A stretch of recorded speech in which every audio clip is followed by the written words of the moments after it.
Oh, boy. Mike Johnson says that he lives his life by the Bible. You want to know what his beliefs are, he says, just pick up the Bible.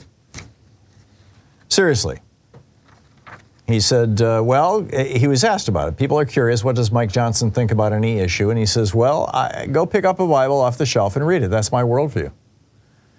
Well, as somebody who has read the Bible cover to cover 4 times in his life, I would like to point out that there's a lot in the Bible that we just don't do today.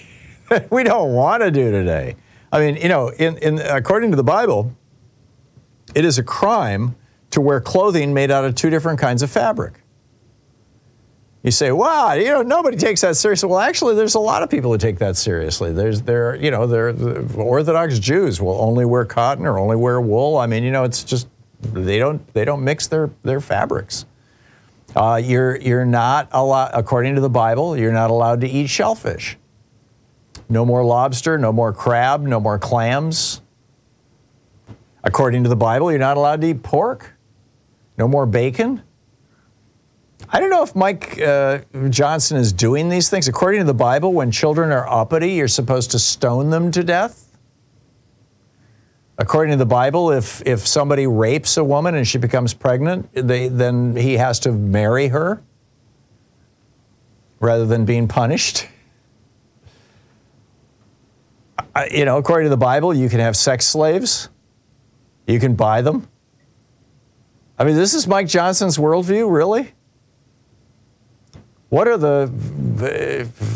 there's witchcraft in the Bible. There's genital mutilation in the Bible. All this stuff is in the Bible, and this is Mike Johnson's thing. What I don't understand is why these Republicans, these hardcore people, these people who call themselves Christians, these hardcore people, why they don't ever cite the Beatitudes, the Sermon on the Mount, or Matthew 25. These are the 2 speeches that Jesus gave that really summarize the essence of Christianity. And frankly, I mean, Jesus was a Jew at the time. Christianity came 100 years after he died. I think the Beatitudes in Matthew 25 also summarize, the best of Judaism and Islam, and arguably every other religion in the world.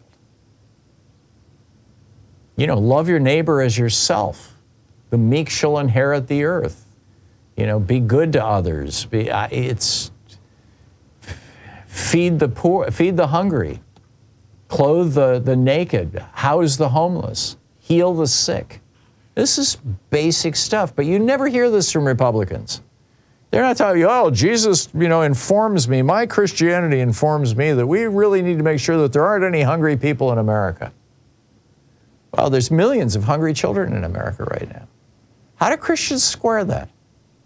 Or these people who call themselves Christians, these Republicans who call themselves Christians, how do they square that with what they're doing in Congress? Oh, well, more tax cuts, less money for women and infant children, the WIC program, less money for the food stamp program. And they call themselves Christians. These people are not Christians. At least not in a way that, in my opinion, that Jesus would recognize.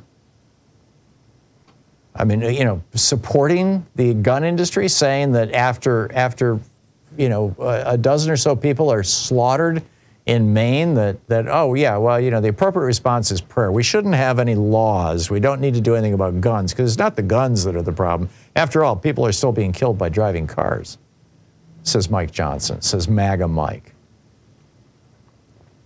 Not only that, I mean, it gets even weirder when you get into his wife. His wife is running a business, Kelly Johnson. It's called the Onward Christian Counseling Services. If you think that your kid is gay, you send him off to Mike Johnson's wife, and she'll talk him out of it. She'll convince them. She'll pray away the gay with them. Remember Michelle Bachmann, her husband, did this kind of stuff? Who was... I mean, there were allegations that he was a closeted gay man himself. I don't know how those ever shook out, but in 2005 he wrote an op-ed on that was dug up by CNN. He said, your race, creed, and sex are what you are. That's interesting. Your creed is what you are. That would be your religion. I'm not sure that my religion is what I am. That's a decision, isn't it? Anyhow, here's this quote. He says, your race, creed, and sex are what you are, while homosexuality and cross-dressing are things you do. No, homosexuality is what you are, at least for every single gay person I've ever known. He also wrote, homosexual relationships are inherently unnatural, and the studies clearly show are ultimately harmful and costly to everyone. Polygamists, polyamorous, pedophiles, and others will be next in line to claim equal protection. He said there will be no legal basis to deny a bisexual the right to marry a partner of each sex or a person to marry his pet. Right. Because that's what the Bible says, right? David had, I don't recall how many wives. Solomon had 700 wives, David's son.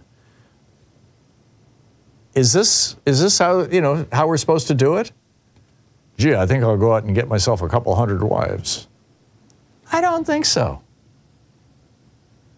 Meanwhile, we're also learning that Mike Johnson, the new Speaker of the House, MAGA Mike Johnson, that he is tied to this group called the New Apostolic Reformation, the NAR. And they promote this thing, it's called the Seven Mountain Mandate, aimed at transforming America into a Christian theocracy. Now, this is about as anti-American as you can get. Let's turn America into a theocracy. Let's do what the Pilgrims couldn't pull off. Well, they did for a little while. After this is by Travis Geddes over on Raw Story. Mike Johnson deeply linked to dangerous anti-democratic extremists, according to this scholar. Garlow and Bramnick are the people studying this. And here's a quote. After the 2020 election was called for Joe Biden, Garlow and Bramnick organized a series of these are the people who are affiliated with Mike Johnson, organized a series of global prayer for election integrity calls where they gathered like-minded Christians, predominantly those who are on board with the Seven Mountain Paradigm, to pray and organize for Donald Trump's reinstatement as president. This is after he lost the election.